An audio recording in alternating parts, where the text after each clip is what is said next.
Når man får sådan et krus her i hånden, så er det jo bare noget, man synes, hold kæft, det er bare i orden. Så derfor så er det jo klart, at Joe & Juice ønsker selvfølgelig også med det her ligesom at skabe den der hype om, vi skal have fat i det her lyserøde krus fra Joe & Juice, for det bliver vi simpelthen nødt til at eje. Så stærkt et brand er det blevet i dag. Men altså, Joe & Juice er jo en helt ny måde at drive kan man sige, en sandwichbar på. Så de har simpelthen skabt et nyt sandwich-imperie, som selvfølgelig starter i Danmark, og som nu helt sikkert vil sprede sig ud over hele verden. Når man kommer hjem fra messer, som vi ofte tager til rundt omkring i Europa, og lige så vel som selvfølgelig også i Fjernøsten, så kommer man hjem med en masse idéer, som man selvfølgelig ønsker at kunne viderebringe til de kunder, man nu arbejder med.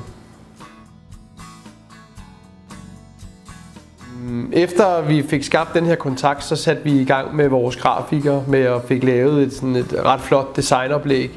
Og vi kender alle sammen i dag deres papkrus, som den lille espresso-kop til den store lyserøde kop, som de nu serverer kaffe i. Vi ønskede med de her krus at skabe en gimmick eller et fedt produkt til at netop at nyde kaffen i caféen, eller man senere hen kunne sælge de her krus som en merchandise-artikel, lave nogle ret fede gavebokse og lave nogle sampaksløsninger, hvor folk ligesom, vi bliver nødt til at have fat i den her lyserøde kop. Joe & Juice er også helt klart interesseret i, med alle de sociale medier, der er i dag, hvor folk tager billeder og skriver en kort tekst.